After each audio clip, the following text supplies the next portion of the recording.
Sobat Prestasi, masih semangat ya? Ini dia segmen terakhir yang udah ditunggu-tunggu, gitar solo. Langsung saja setelah ini.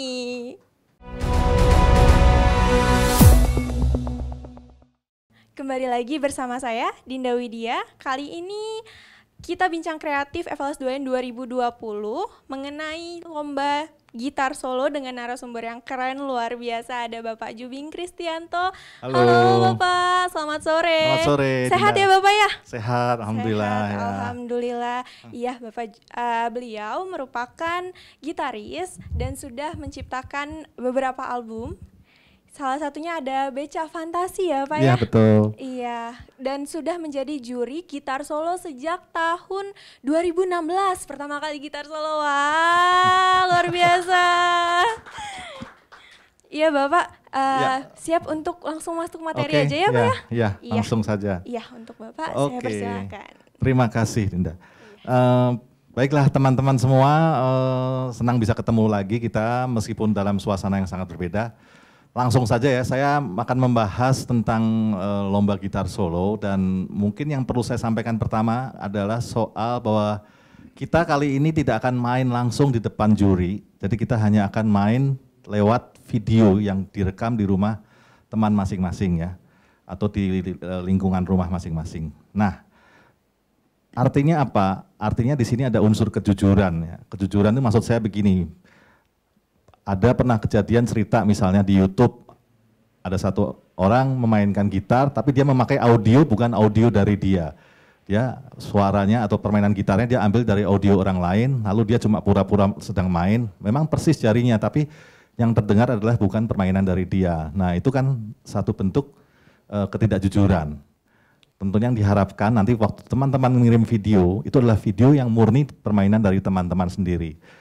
Nah, teknis permainannya seperti apa, teknis perekamannya seperti apa, nanti di buku pedoman, lihat di lamannya Pusat Prestasi Nasional akan ada petunjuk-petunjuk teknisnya yang tersedia di situ.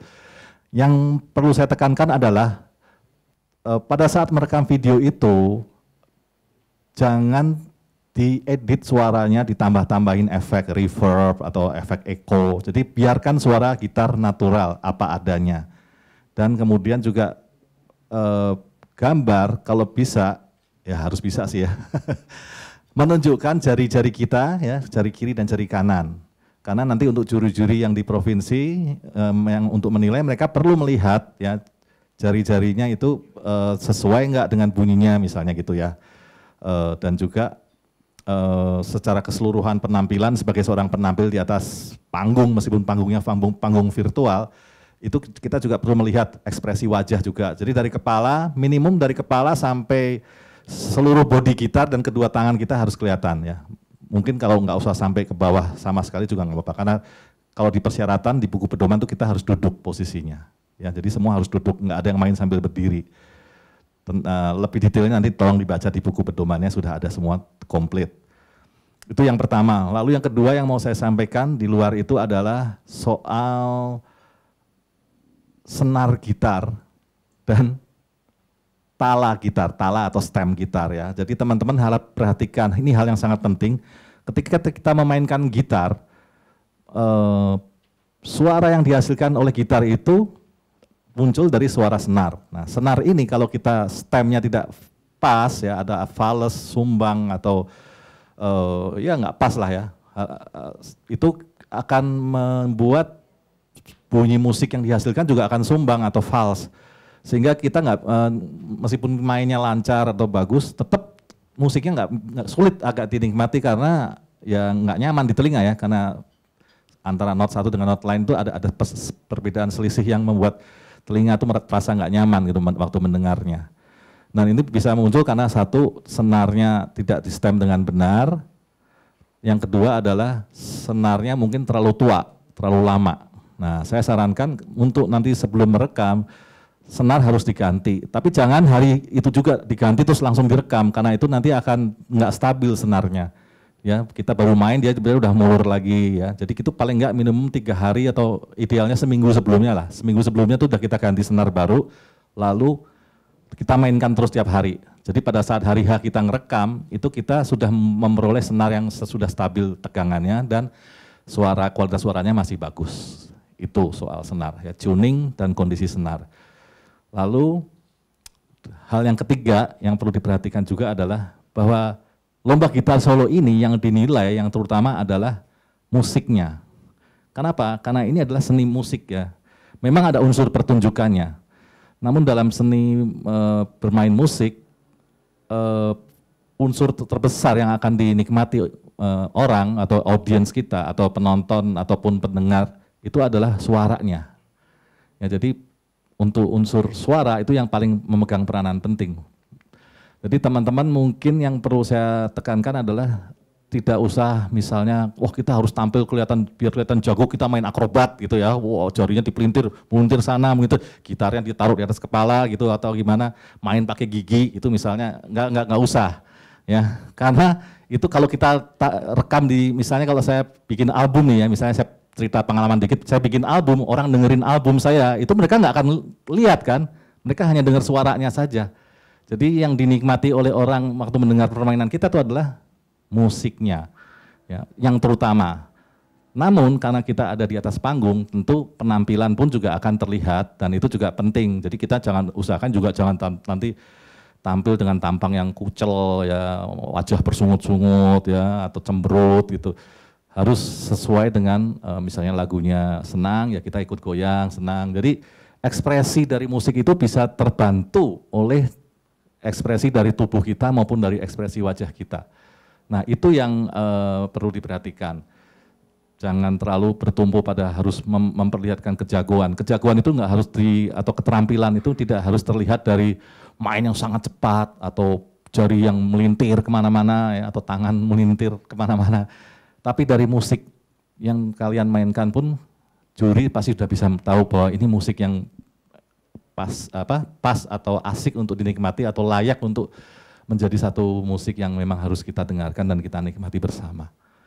Nah itu poin-poin yang ada di luar buku pedoman yang perlu saya tekankan.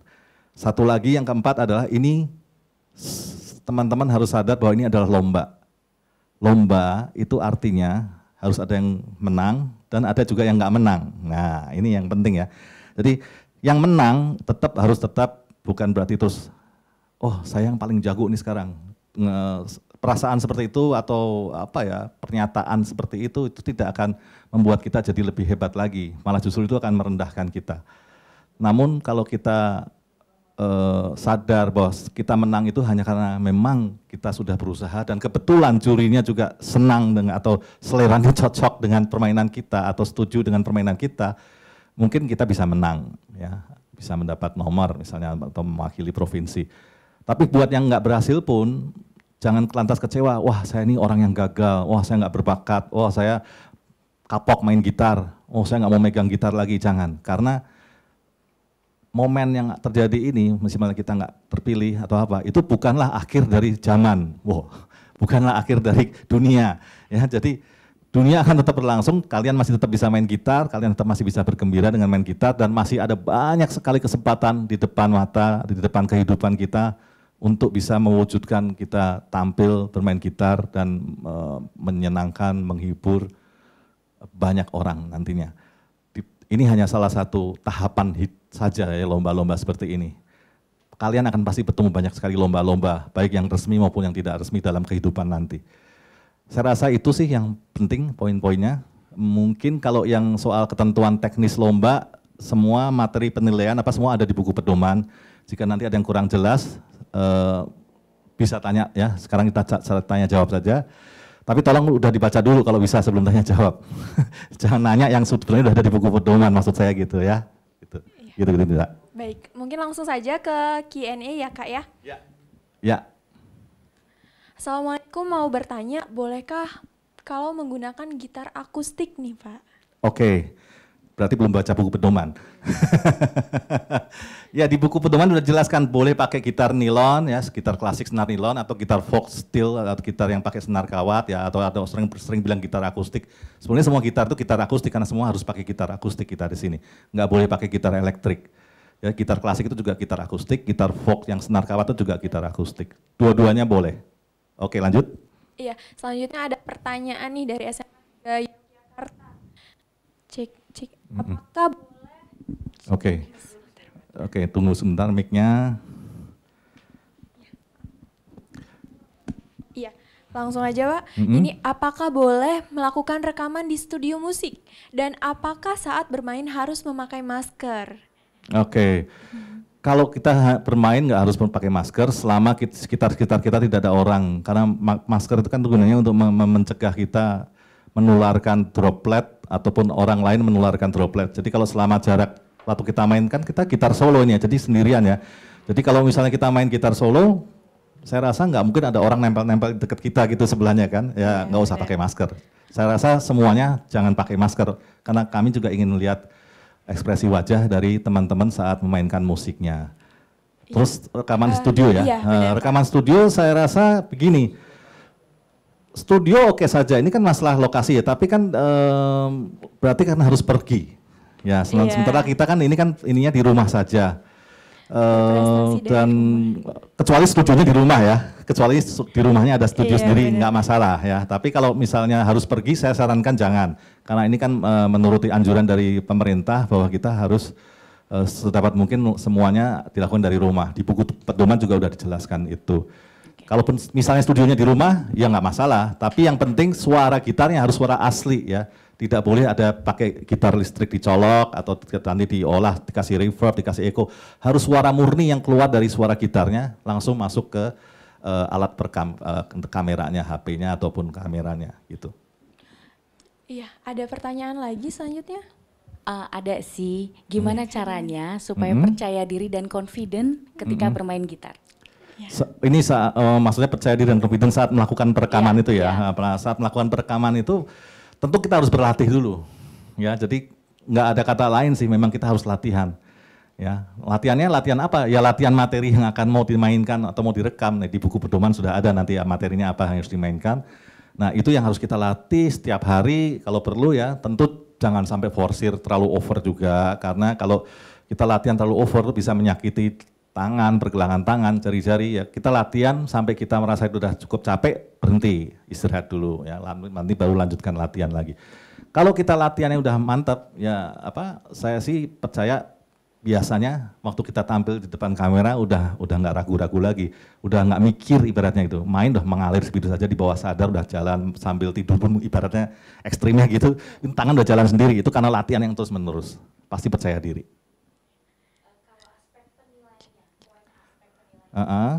Aspek penilaian ada di buku pedoman ya, ada musikalitas yang dinilai. Itu musikalitas itu apa? Di situ ada perinciannya, ya, bagaimana dia mengungkapkan ekspresi, tiap not itu tidak sama kerasnya, ada dinamika ya, keras lembutnya tiap not, artikulasi, panjang pendeknya, durasi tiap not dibunyikan.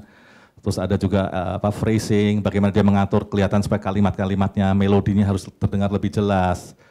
Itu dari musikalitas. Lalu ada aspek teknik. Teknik itu ya jari-jari mencet semuanya nggak ada yang meleset ya, nggak ada bunyi buzzing gitu ya, karena nekennya kurang mantep meleset gitu ya. Lalu juga stem tadi yang harus benar. Sinkronisasi jari kiri dan kanannya pas gitu ya, nggak satu megang mana, yang ini metiknya yang mana keliru gitu ya. Itu teknik. Lalu juga ada aspek aransemen tapi presentasinya nggak terlalu besar. Yang paling besar musikalitas, lalu kemudian teknik di urutan berikutnya, baru aransemen, dan terakhir yang paling kecil adalah ekspresi ke penampilan keseluruhan. Ada di buku pedoman ya. Iya. Baik. Itu aja Pak, cukup? Ya, kalau ada kecuali ada pertanyaan lagi? Udah cukup. Udah. Iya. Baik, terima kasih ya Bapak atas materinya. Iya, boleh kasih semangat buat teman-teman yang ada di rumah Pak. Buat semua teman-teman yang akan mengikuti FLS 2N, apapun bidangnya nanti ya, dari semua bidang, teman-teman, saya sih berharap teman-teman semua akan melakukan ini dengan penuh semangat dan dengan kejujuran tentunya, karena ini kita semua percaya ya, kami semua di sini percaya bahwa teman-teman tuh akan memberikan karya yang terbaik, tapi dengan benar-benar karya sendiri ya, nggak akan ada ya gitulah ya, kita memakai karya orang lain atau dibuatkan orang lain seperti itu. Dan kemudian juga tetap optimis ya, kita pasti bisa. Dan jangan lupa selalu berkonsultasi juga dengan orang tua, mungkin dengan gurunya, dengan pelatihnya ya, kalau ada. dan juga tetap jaga itu protokol COVID-19. Dengan demikian kita tetap bisa berkarya meskipun dari rumah saja, bahkan bisa tetap mendunia. Wis, keren banget, luar biasa. Jujur itu juara ya Pak ya, Iya, betul. Berprestasi dari rumah. Iya. Baik, terima kasih Bapak Sama-sama. atas materi yang luar biasa. Iya. Sehat-sehat, Oh, iya, ya. sukses Amin, amin, selalu. sama-sama. Oke. Iya. Dah, Bapak. Iya. Halo Sobat Prestasi, masih ada ya?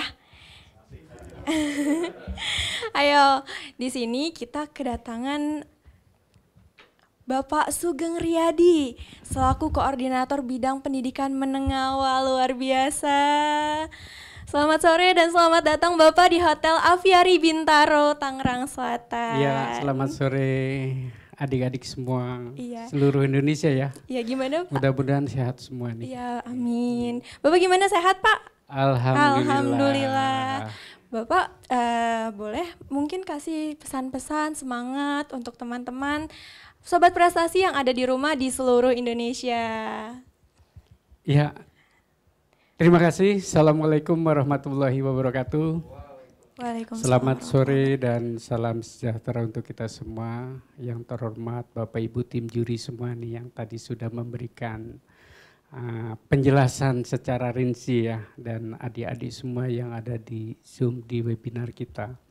Puji syukur kita panjatkan kehadirat Allah Subhanahu wa Ta'ala, Tuhan Yang Maha Esa, yang mana pada kesempatan ini kita semua mudah-mudahan dalam keadaan sehat, hingga kita nanti ke depannya dapat mengikuti acara lomba kita, yaitu Festival Seni secara daring. Alhamdulillah ya, dari pantauan kami nih, kami sudah memantau sampai hari ini sudah ada 912 peserta. Wah, luar biasa, baru 2 hari pembukaan ya Pak. Inilah Keren makanya ini yang antusiasnya kita tinggi banget. sementara itu anak-anak semua ya, kita ucapkan terima kasih, dan tolong juga teman-teman semua, adik-adik semua ini ya, tetap sesuaikan dengan kondisi kita saat ini kan gitu ya, karena kondisi kita ini masih dalam masa pandemi COVID. Tentunya juga harapan kami adik-adik semua itu tetap berprestasi di rumah, jaga kesehatan, terutama juga ya pola hidup sehat lah sekarang yang dituntut kita dengan new normal baru, kehidupan baru kita dengan pola hidup sehat. Dan kedepannya kami harapkan, karena sampai tanggal 12 ya, sampai 12 ini, mudah-mudahan ini peserta sangat banyak lah. Jadi kita puas ini, ternyata kita bisa memfasilitasi daripada karya adik-adik semua. Dan masalah nanti untuk ke nasionalnya, tunggu Dewan Juri saja keputusannya. Yang penting ikuti aturan mainnya. Adik-adik itu yang penting ikuti aturan mainnya sesuai dengan buku panduan kita yang sudah kita terbitkan. Kami atas nama Pusat Prestasi Nasional mengucapkan terima kasih atas partisipasi adik-adik semua. Semoga kegiatan kita nanti ke depannya akan berjalan secara lancar dan tentunya juga berjalan dengan baik. Akhir kata kami ucapkan wabillahi taufiq wal hidayah. Wassalamualaikum warahmatullahi wabarakatuh. Waalaikumsalam warahmatullahi wabarakatuh. Terima kasih Bapak. Dah. Sampai jumpa.